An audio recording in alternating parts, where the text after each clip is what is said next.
Boa tarde, boa noite, bom dia. Para quem escuta o nosso programa, no programa de hoje vamos falar sobre Deus. Afinal, o que é isso e quem é esse Deus?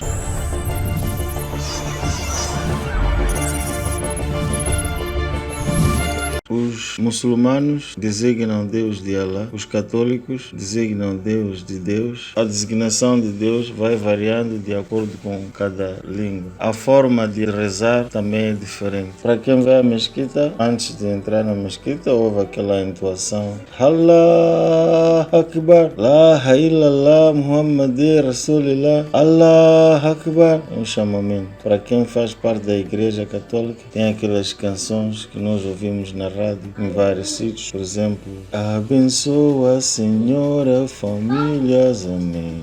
Abençoa, Senhor, a minha também. E por outro lado temos as igrejas protestantes que têm suas canções diversificadas. Jesus Cristo, Jesus Cristo. Passaria todo o tempo aqui a cantar, a entoar esses tons, essas músicas que nós crescemos a ouvir, e na essência a questão que fica é sempre: quem é Deus? O que é isso Deus? Meu irmão, minha amiga, fica atento a este programa, porque acreditamos aqui tu poderás aprender alguma coisa. Deus é um ser superior, um ser incomparável, é um ser milagroso, bondoso. Deus, ele é o centro do bem, do mal, mas ele estabelece a justiça para os homens. Falar de Deus é tão bom, é tão complicado e complexo, mas ao mesmo tempo é muito simples. Falar das maravilhas que Deus criou na Terra, falar da complexibilidade que o homem encontra em interpretar os fenômenos naturais criados por ele, faz nascer em nós perguntas infinitas que muitas das vezes nos fazem pensar: será que esse Deus existe ou não? Para aqueles que não acreditam em Deus, muitas das vezes fazem-se a seguinte questão: como é que tudo isto foi criado? E a resposta que estes encontram é bastante simples, de que tudo é o produto da natureza. Se tudo é produto da natureza, então quem criou a natureza? Deus, este é interpretado sob várias formas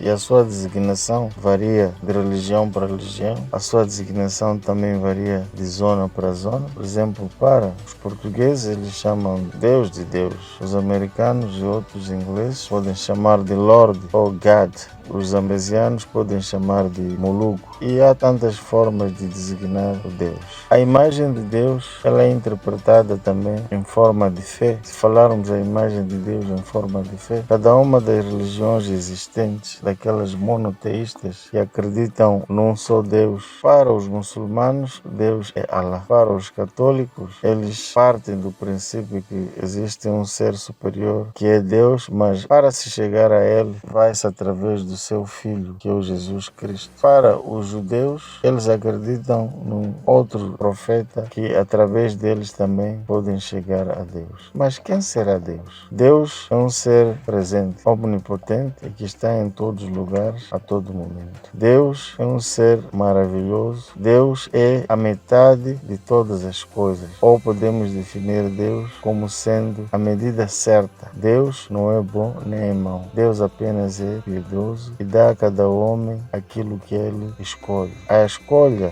do homem é que determinará as suas consequências, aquilo que ele vai recolher depois de plantar. Ou seja, nós plantamos as coisas aqui na terra e delas iremos recolher. Se plantarmos maldade, desonestidade, traição, adultério, aborto, também iremos recolher essas consequências enquanto estivermos aqui na terra. Se plantarmos amor, carinho, paixão, ternura, compaixão, também receberemos uma bondade infinita de coisas boas que só podemos receber enquanto estamos vivos. Essas são formas de tratamento que são evidenciadas aqui na Terra. Tem o ódio, tem o amor e a indiferença. O ódio pode ser entendido como o desejo de ter o outrem perto, mas vendo-o a sofrer ou fazendo-o sofrer. O amor é o sentimento mais puro e profundo em que o outro manifesta ao lhe desejar o bem. E normalmente diz que onde há amor, há vida, há harmonia, há crescimento, há desenvolvimento. A indiferença é uma forma de estar em que o outro não se preocupa com a presença ou a ausência do outrem. É como se o outro não existisse. Muita coisa tem acontecido em nome de Deus, ou seja, há pessoas que banalizam a imagem de Deus e praticam atos considerados de macabros em busca de seus benefícios materiais ou espirituais que contradizem contra a realidade de Deus. Nós podemos voltar isto ao passado, para a África ser escravizada. Os europeus entraram em África, numa mão trouxeram a Bíblia e noutra mão uma pistola. A Bíblia, lá se falava de Deus e ela serviu para dominar o povo sob o ponto de vista psicológico. A arma, para aquele que tivesse medo, poderia ser forçado a fazer um determinado trabalho chibado. Com o passar do tempo, os africanos tornaram-se independentes e verificamos nos dias de hoje que há muitas igrejas, só que essas igrejas, elas tomaram uma dimensão diferente. Elas vendem a fé, fazem milagres. E há momento em que se faz uma seguinte reflexão: se na Bíblia existe uma parte que diz que os outros profetas que forem a surgir posteriormente, estes são falsos, deveria começar-se a questionar porque os africanos não têm um profeta de referência. Por que é que todos os profetas devem ser profetas da Europa ou da Ásia? Será que a África não pode ter profetas? A banalidade de Deus, ela começa desde há muito tempo e na atualidade também se faz. Vimos nas igrejas pessoas a fazerem milagres, a se esforçarem tanto para que a sua vida mude, tudo em nome de Deus. Mas no final do dia, como eu dizia anteriormente, o que assistimos é a aglomeração de bens materiais, ou seja, a parte espiritual que o homem gostaria de ouvir, ela fica em segundo plano.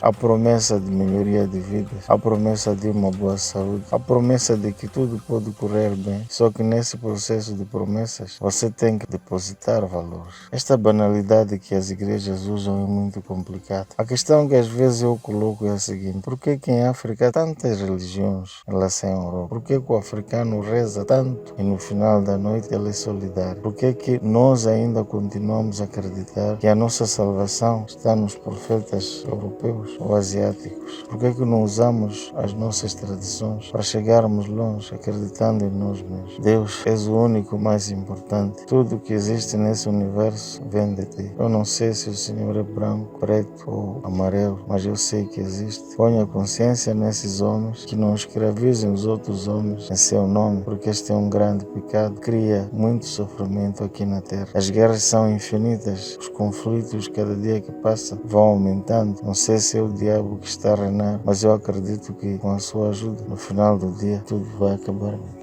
Obrigado.